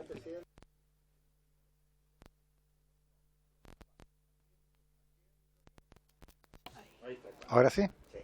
Muchas gracias, señor presidente, y quisiera agradecerles la oportunidad de estar aquí para hablar de este tema que realmente a mí me apasiona.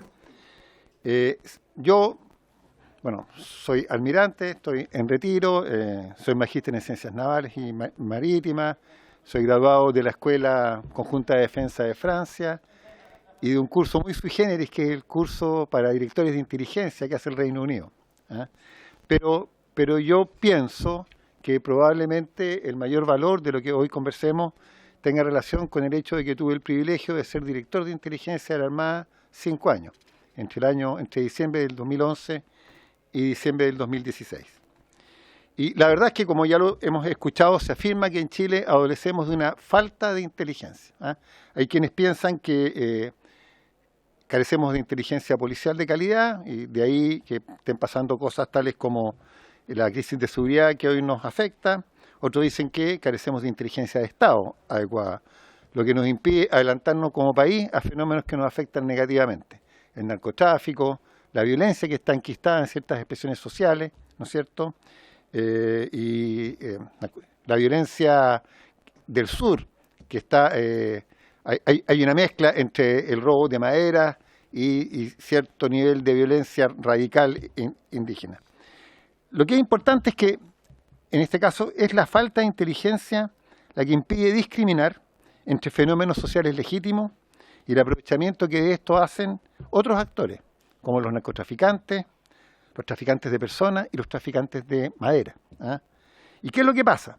Esta falta de inteligencia dificulta el accionar selectivo del Estado y, a la larga, desprestigia el uso de la fuerza estatal, que se percibe como un elemento torpe y hasta enemigo de la ciudadanía. Eso es producto de que nos falta inteligencia. Nuestra ley de inteligencia, la ley que creó el sistema de inteligencia del Estado, nació en el año 2004. Probablemente el legislador en esa oportunidad privilegió la desconcentración del poder por sobre la eficacia, porque recientemente había habido un régimen en el cual algunos servicios de inteligencia se convirtieron en siniestras policías políticas, ¿ya? Qué duda cabe que la situación del año 2004 es distinta a la situación de hoy. El desafío actual es reformular nuestro sistema de inteligencia, no es solamente centrar la discusión en la ANI, es reformular un sistema, definir las relaciones entre sus componentes y cuáles son sus atribuciones. Yo había preparado acá, y les juro que me demoro 19 minutos en leerlo, ¿eh? Pero lo voy a resumir porque creo que la hora no está para 19 minutos de atención, ¿eh?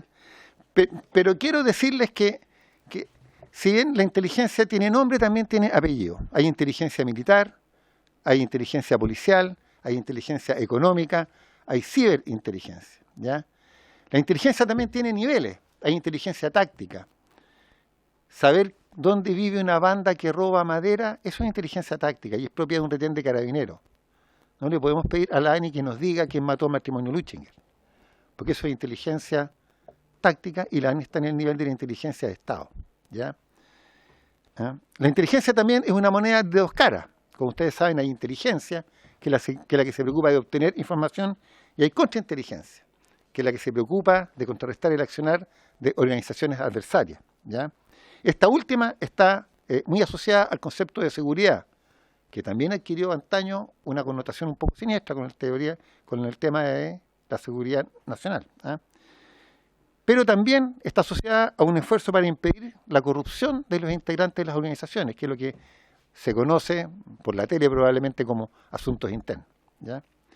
Cuando pensamos en inteligencia, también hay que considerar que hay muchas técnicas de inteligencia. Hay inteligencia humana, que nunca va a perder vigencia, ¿ya? Hay inteligencia de fuentes abiertas, esto el análisis del Big Data, ¿ya? Se llama OSINT, inteligencia de fuentes abiertas, ¿ya? Hay inteligencia de imágenes, hay inteligencia de señales, inteligencia de comunicaciones, etcétera. Son áreas muy especializadas de la inteligencia, ¿ya? ¿Por qué todo esto es relevante? Porque cuando analizamos las funciones de los componentes del sistema de inteligencia del Estado, tenemos que situar dónde está cada agencia. Toda vez que no le podemos pedir a todas las agencias que hagan todo, ¿ya? No sé si me explico, ¿ya? ¿Todas haciendo IMIN, por ejemplo? No se puede. ¿Cómo asegurar, en cambio, que aquellos ámbitos que requieren de mayor inversión y de mayor especialización no quedan desatendidos? ¿Cómo visualizamos a la Agencia Nacional? ¿Conviene que la ANI sea el nexo entre la inteligencia exterior, como lo es hoy, y la interior? ¿En qué nivel de inteligencia la situamos? ¿Qué grado de autoridad tiene la ANI sobre las otras agencias? ¿Ya? Analizando la experiencia comparada, nos damos cuenta que en los países más grandes, ahí yo les dejé un cuadro, generalmente coexisten varias organizaciones de inteligencia, todas muy especializadas, ¿ya? El caso de Estados Unidos, de la Unión de Rusia, discúlpenme que he pegado el pasado, se me ocurrió una idea que después se las comento, ¿eh? Y el caso de Francia, de Israel, etcétera. Sin embargo, cuando uno ve países más similares al nuestro, Canadá, por ejemplo, o España, se da cuenta que en esos países hay una agencia que es parecida a nuestra ANI, que se preocupa del ámbito de la inteligencia exterior, de la seguridad y también de hacer en cierta manera de coordinadora del sistema. Por lo tanto, la existencia de nuestra ANI no es una cosa extraña como algunos pretenden que haya que reformar. Por el contrario, yo creo que hay que aprovechar la experiencia de más de 30 años con un sistema de inteligencia y potenciarla atacando las brechas que éste tiene, ¿ya? Teniendo en cuenta lo anterior, he preparado algunos temas que yo creo que son los que habría que mirar con mayor cuidado y que probablemente, a mi modesto juicio, la proposición y las indicaciones posteriormente presentadas por el Ejecutivo no atienden en la debida forma. Primero, la arquitectura del sistema. Como se ha dicho, nosotros tenemos en Chile un sistema que es distribuido, ¿eh? Indudablemente, este tipo de sistema distribuido dificulta la coordinación entre las agencias, pero tiene grandes ventajas, a mi juicio, que hacen que valga la pena que el sistema se mantenga así. Y son dos. Primero, enriquece el análisis. Muchas veces en el seno del Comité de Inteligencia, los directores de las distintas agencias discrepábamos del análisis de otra agencia. Y eso, en su oportunidad, mi amigo Gustavo Villalobos lo tomaba y eso enriquecía su análisis, porque lo obligaba a integrar y a ponderar los puntos de vista de las distintas agencias, ¿ya? Esa es la primera ventaja. Y la segunda ventaja, y que es tan importante como la anterior, es que mejora la seguridad. En un sistema de inteligencia jerarquizado, si cae un componente del sistema, sobre todo los que están más arriba, no se vulneran automáticamente sus subordinados. Mientras que en el sistema nuestro, todos son como células independientes, por lo tanto, si una cae, bien por corrupción o porque se infiltre, no necesariamente cae todo el sistema, ¿ya? En el esquema propuesto, quiero hacer notar, si cae la Secretaría Nacional de Inteligencia, cae el sistema completo. Y yo creo que justamente es en esa Secretaría, por su carácter civil y transitorio, donde podrían haber mayores problemas de seguridad. Cambiar un sistema jerarquizado, además de ir contra la cultura organizacional actual, presenta amenazas que difícilmente serán contrarrestadas. El compartimentaje es inherente a la función de inteligencia, porque protege las fuentes y brinda seguridad a las operaciones. Por lo que insistir en el tema del control y de la obligación de informar, yo creo que es voluntarista en una actividad donde el secreto es la norma. Otro tema que yo creo que es muy relevante es la dependencia de la Agencia Nacional de Inteligencia. Porque si entendemos que la inteligencia es un tema multisectorial y de Estado, queda inmediatamente de manifiesto que la ANI no debe estar subordinada a un ministerio en particular, o eventualmente al de Seguridad Pública. Además, su inclusión en un ministerio dificulta la presidencia política que es necesaria en esta vital pero necesaria actividad. La existencia de un sistema de inteligencia despolitizado y multisectorial recomienda una dependencia más directa del Ejecutivo y no de un ministerio en particular. Y aquí me vino a la memoria una frase que me decían en un curso de inteligencia en el Reino Unido. Me decían, mire, hay que diseñar un sistema de inteligencia pensando en que uno va a ser de oposición, digamos. Eso es importante. Controles democráticos. Yo creo que este es un tema clave. Al momento de decidir qué atribuciones le otorgamos al sistema de inteligencia del Estado, la variable principal es la magnitud de la amenaza que el país enfrenta. Hoy, ante una amenaza en el ámbito de la seguridad mayor que la que se percibía cuando se hizo la ley, todos hablan de cómo potenciar el sistema de inteligencia. Como las atribuciones del sistema de inteligencia podrían entrar en conflicto con bienes tan preciados como el derecho a la privacidad, la regla a respetar será siempre que a mayores atribuciones del sistema deben existir mayores controles democráticos de sus componentes. Y estos controles podrían radicarse en organismos de auditoría interna dentro del sistema, con cierta dependencia técnica de la Contraloría, y que reporten al Consejo de Inteligencia. Control del Congreso, mediante un comité especial. Yo debo decir que en los 5 años que fui director de inteligencia, nunca estuve acá. Procedimientos de control interno de confiabilidad de los miembros de la agencia. Esto del control interno de confiabilidad es un tema que en la Marina se desarrolló mucho y que si después pasamos a sesión secreta se los explico con mayor detalle. Tribunales, ministros y jueces de garantía capacitados gracias a la existencia de una Escuela Nacional de Inteligencia. Procedimientos explícitos de control para los denominados procedimientos especiales de protección de informaciones, que es un tema que también ha salido reiteradamente. Asignación de recursos ordinarios y reservados concordante con las tareas asignadas al sistema, en la estrategia y con algún grado de control radicado en el Consejo de Inteligencia. Otro tema es la especialización de las agencias o la creación de oficinas. Tal como dije, hoy hay técnicas modernas de obtención de informaciones, de fuentes abiertas, de las comunicaciones radiales, ciber, etcétera, ¿ya? A nivel mundial, la tendencia es que hayan oficinas especializadas en cada una de estas técnicas. Sin embargo, no nos podemos llenar de agencias. Yo sugiero que para algunas técnicas hayan oficinas, si son muy técnicas, probablemente radicadas en el Ministerio de Defensa, como por ejemplo inteligencia de imágenes, inteligencia de señales, pero integradas al sistema a través de la Dirección de Inteligencia de Defensa. Y llegamos a la ANI. Y como yo digo, las preguntas importantes: ¿qué hacer con la ANI? ¿Cómo hacerlo? ¿Con qué y dónde? Con todos los elementos de juicio anterior y después de decidirnos o de adoptar la decisión si de mantener un sistema de inteligencia descentralizado o uno jerarquizado, convendrá ahora decidir qué nos conviene hacer con la ANI. ¿Qué hacer? ¿Mantenemos a la ANI como una agencia que integre los ámbitos de inteligencia exterior e interior? ¿O la especializaremos en inteligencia interna? Si así fuese, ¿quién produciría inteligencia externa del más alto nivel? ¿Y en qué nivel vamos a situar a la ANI? ¿Cómo? ¿Será conveniente dotar a la ANI de medios de búsqueda o se nutre exclusivamente de las informaciones que aporten otras agencias? ¿La vamos a dotar de operadores de inteligencia? La ley de inteligencia actual los denomina agentes. Probablemente hay alguna influencia del superagente 86 o algo así, porque no sé si ustedes saben, en todo el mundo lo que en Chile se denominan agentes, se denominan operadores. ¿Ya? ¿Es conveniente que la ANI tenga operadores? Si así fuese, ¿de dónde provendrían? ¿Cuál es el estatus de los servidores de la ANI? ¿Cómo garantizar su profesionalismo y su confiabilidad? Esas son preguntas que están pendientes. ¿Con qué? Una ANI eficaz requiere más recursos, mucho más recursos. Pero aquí lo clave es el recurso humano. Asegurar la idoneidad, la confiabilidad y la permanencia del personal adecuado es clave para obtener buenos resultados.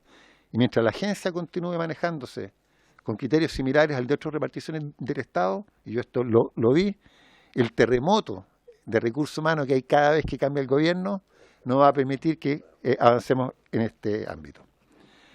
¿Dónde?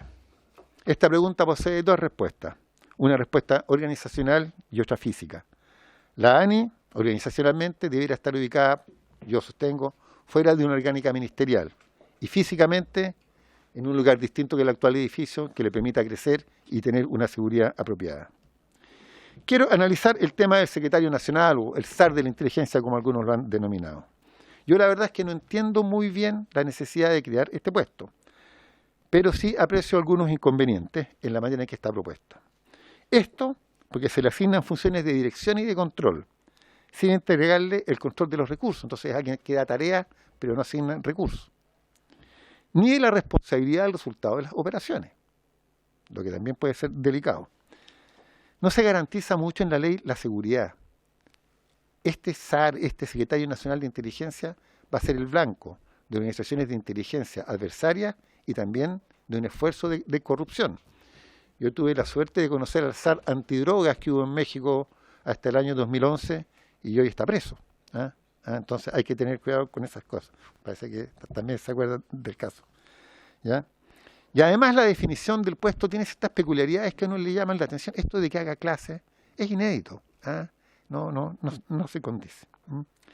Por otra parte, si mantuviésemos a la ANI en la función de coordinación de un sistema de inteligencia descentralizado, como lo recomiendo, su director podría ser el Secretario Nacional de Inteligencia, lo que asegura de mejor manera el funcionamiento del sistema que creando instancias supraorganizacionales.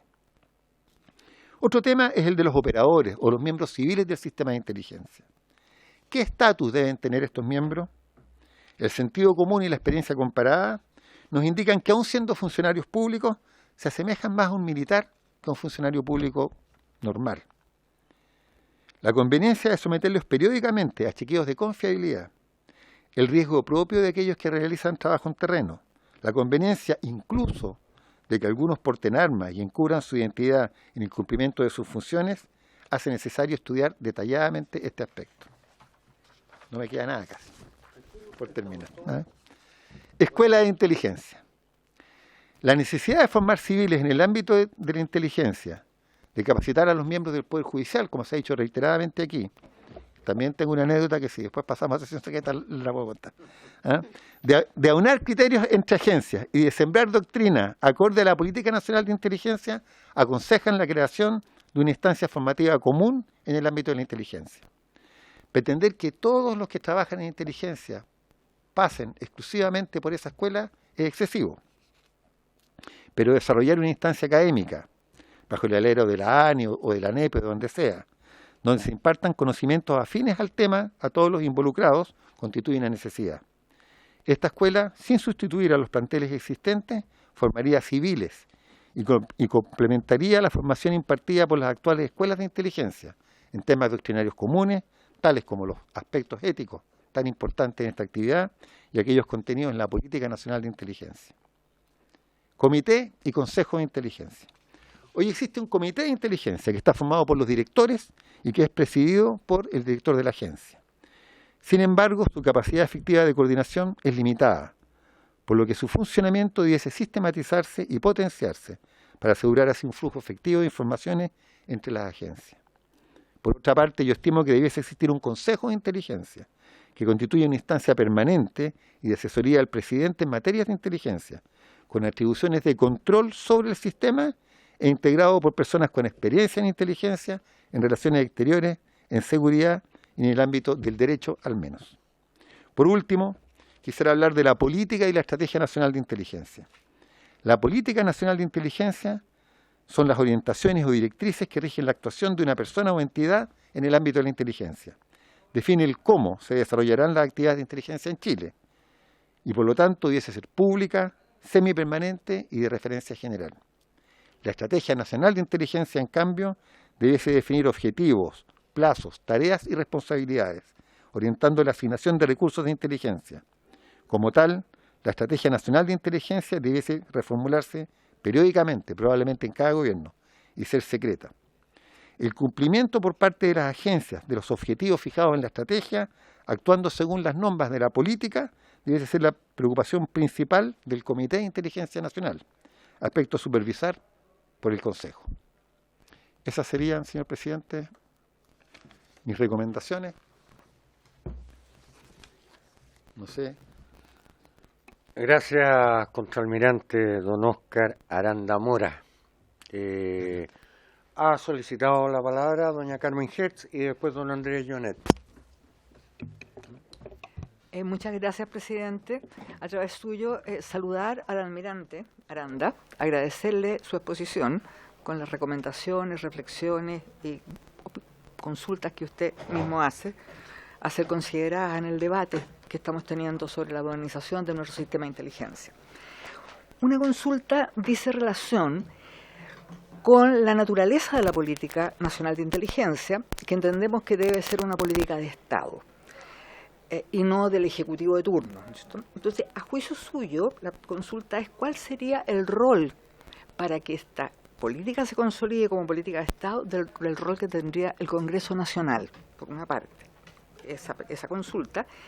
Y la segunda, a través suyo, presidente, al almirante, ¿qué opina sobre que este proyecto que entramos a debatir involucre operativa y directamente a las Fuerzas Armadas en materia de orden interno? Me gustaría conocer su opinión. Gracias, presidente. Muy amable. Le otorgo la palabra, almirante. La primera, por si te me señor presidente, la primera pregunta. La primera pregunta tiene relación con la política y el Congreso Nacional. La verdad, yo la felicito, diputado, yo no había pensado en esa interrelación, pero usted tiene razón. Una política constituye una suerte de norma general que establece la manera cómo se actúa, ¿no es cierto?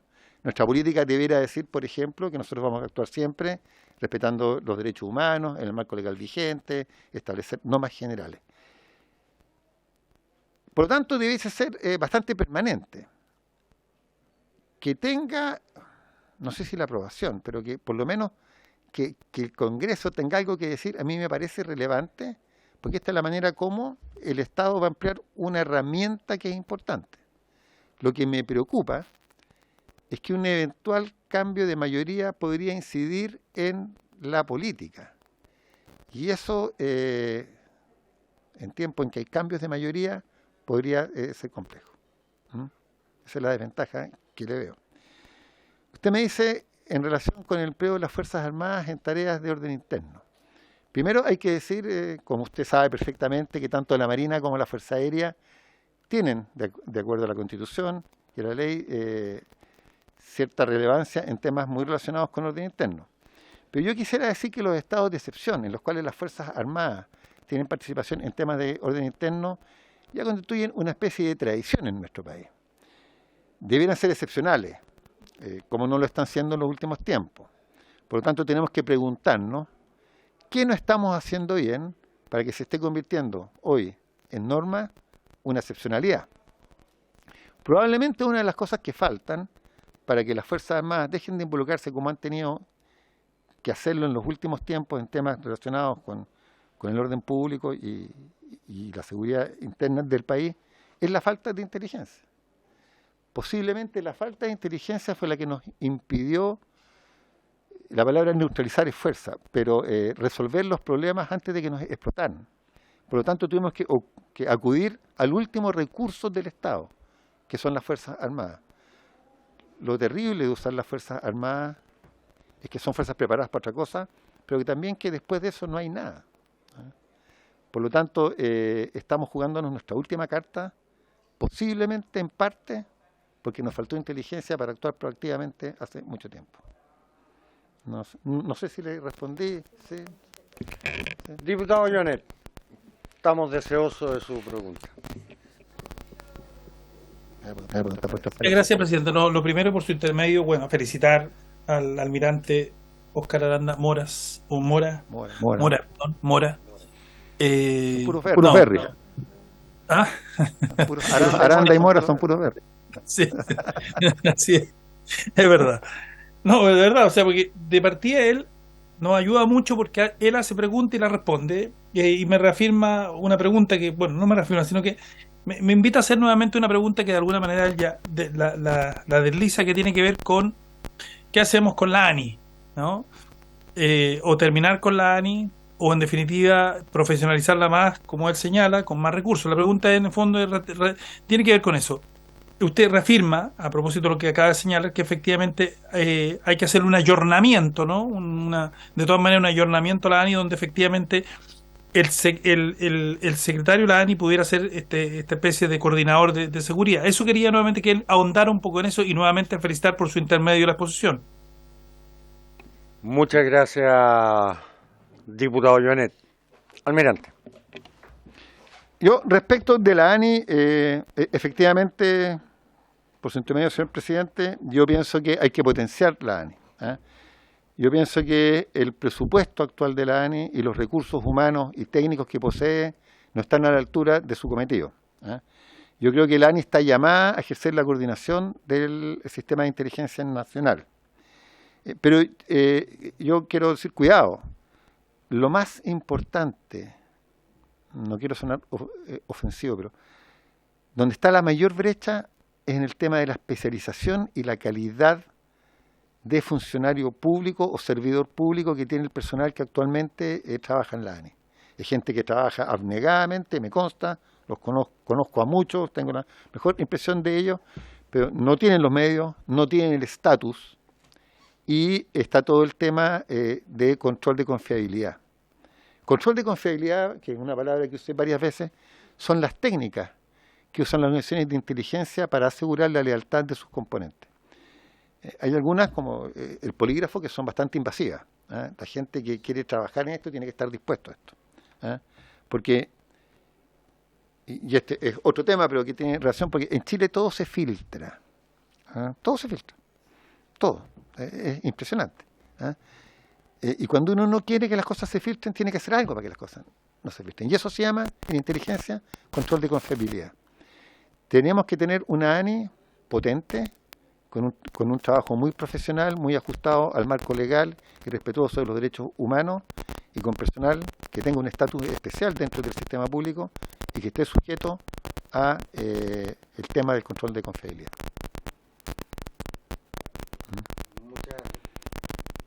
Muchas gracias. El diputado Brito ha solicitado la palabra. Gracias, presidente, por su intermedio. Agradecer la presentación. También va a ser insumo de todo lo que estamos preparando, de las indicaciones. Quería consultarle en relación al punto anterior, si es que puede alumbrar a su juicio dónde considera que están las mayores brechas en el sistema de inteligencia. Ya ha dicho que en la ANI hay asuntos que resolver, y además también si es que considera que es oportuno que la ANI pueda tener agentes, ya sea agentes encubiertos, agentes secretos, o en su defecto agentes policiales en comisión de servicio, o cree que esa esa área de trabajo, el trabajo de campo, tendría que ser más de la naturaleza de los otros servicios y en la ANI consolidarse más en naturaleza de inteligencia estratégica sin esa posibilidad. Gracias, presidente. Gracias, diputado Brito. Almirante. A mí me da la impresión de que el nivel de la ANI está entre la inteligencia estratégica y la inteligencia de Estado, ¿ya? Hasta ahora, esa realidad ha llevado a que básicamente la ANI carezca de la capacidad, o la tiene y la ha desarrollado con dificultad porque la ley se lo dificulta, la capacidad de obtener información en terreno, ¿ya? Que son los agentes u operadores, ¿ya? Posiblemente sea una buena idea que la ANI cuente con cierta capacidad de obtención de inteligencia. En UMINT, que es lo que estamos hablando, operadores, pero también en otras técnicas, por ejemplo, en análisis de fuentes abiertas, en Big Data, todo lo que es inteligencia de redes sociales, que da una sensación muy al día de lo que es, por ejemplo, el clima político, ¿eh? O incluso permite detectar cosas negativas que se están tramando en forma más o menos subterránea. Respecto de los operadores, yo creo que mientras las cosas estén como están hoy, no es conveniente que la ANI posea operadores. Sin embargo, yo creo que esta es la oportunidad para tener operadores modificando el estatus de los funcionarios de la ANI. La solución que se da en muchos países del mundo es que las agencias de inteligencia civil tienen personal en comisión de las Fuerzas Armadas y de orden que satisface esta necesidad. Pero ahí los operadores son un recurso más escaso que el dinero. Cuando le digan, no, es que nosotros le pagamos el sueldo, sí, pero formar un operador, estos son años. Pero no sé si le respondo por centenario, presidente. Oiga, almirante, le voy a hacer una pregunta que tiene que ver con lo que usted señaló, digamos, en parte de su exposición, que tenía que ver precisamente con los funcionarios de inteligencia que se asemejaban más a un recurso militar más que a un trabajador civil. Y precisamente por lo que usted además señaló, porque hoy día la indefensión laboral que se encuentra en los funcionarios y además la ausencia de carrera y de prever por parte del Estado que, si bien es cierto, uno puede entrar y salir en esta función, pero la verdad es que la naturaleza hace que debiese ser más bien de un corte más bien largo, permanente, y ya sea, como usted llamaba, el operador o bien los propios directores de la agencia. ¿Cuál es la opinión de qué debería pasar con ellos una vez que salen de la carrera? Se jubilan, por ejemplo. En el caso de las Fuerzas Armadas, uno sabe que, digamos, se jubilan y se mantienen con el equivalente a los 30 días, o etcétera, etcétera, digamos, y le garantiza un piso al menos de subsistencia que le permite, o a uno le debería garantizar, de que efectivamente en estos casos, digamos, no vendiera conocimiento a un enemigo. Entonces, hoy día el director se va. De hecho, tengo entendido que muchos funcionarios de la ANI están a contrata, ni siquiera están contratados, y que las demandas laborales, como usted muy bien dice, propias del cambio de gobierno, digamos, son el pan de cada día,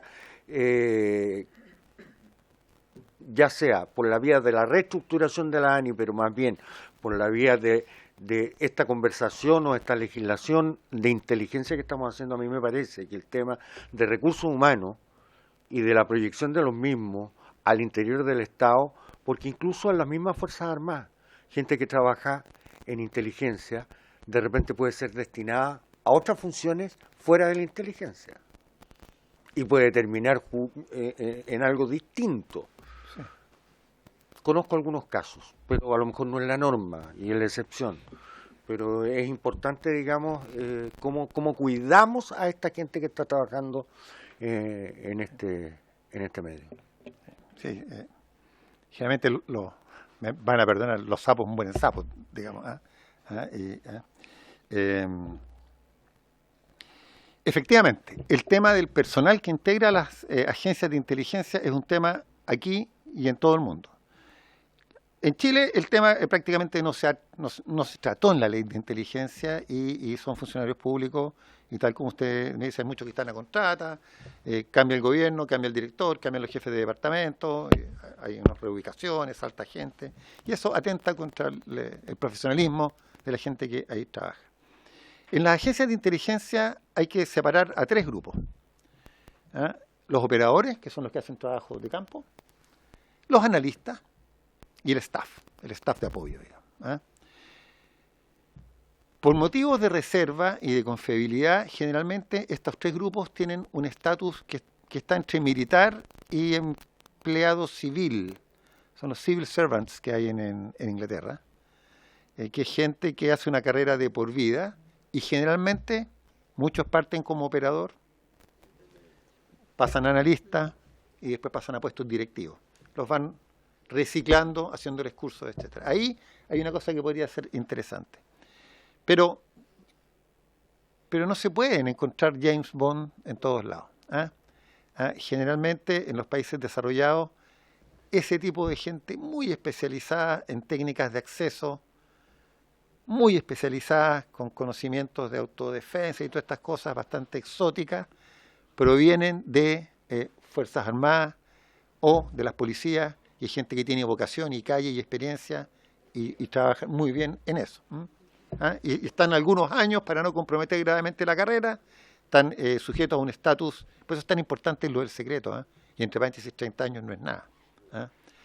Están sujetos a un estatus especial, están en comisión un par de años y después vuelven a sus instituciones de origen. Examen psicológico mediante, porque no es cosa de llevar a cualquiera, etcétera. ¿Ya?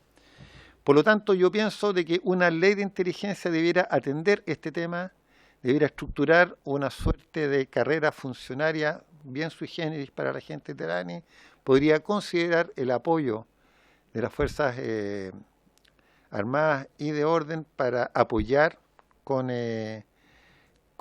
operadores eventualmente y estudiar, ver si vale la pena o no. Yo creo que hay que verlo, si conviene formar a sus propios operadores. Yo creo que la peor gente que estuvo en las organizaciones de inteligencia en el pasado eran gente que poco menos que venía de la calle y que a punta de fanatismo trataron de hacer lo que no había que hacer. Por eso hay que ser súper cuidadosos. Lo que no significa que no haya gente potencialmente conflictiva en todos lados, pero hay que tener cuidado con a quién le damos esas atribuciones. ¿Se ofrece la palabra? Sí. Si me permite, yo quisiera hacer algunos puntos. Sobre cosas que yo creo que 30 años no es nada. ¿Podemos parar un poquito el micrófono para contar? Ya, bueno. A ver, si después lo podemos cuando termine la sesión, porque la verdad, por respeto además al diputado Jonet que está ahí. Yo creo que 50 es lo mínimo. Yo creo que 50 es lo mínimo. Y después les puedo contar algo. Después, ¿quién le disparó a la ministra del Interior? ¿Qué pasa con San Antonio? A mí también a veces me da la impresión, poniéndome un poco la camiseta, de que la ANI es como, o la inteligencia tiene muchas peculiaridades. Si le va bien nadie sabe, y todos sabemos cuando le va mal, digamos. Porque el director de inteligencia de ninguna agencia se anda vanagloriando de sus éxitos. Pero resolver crímenes no es función de inteligencia. Es saber si le dispararon a la ministra del Interior, lo que la inteligencia tiene que proveer, primero, es una alerta, no vaya. Segundo, información de contexto.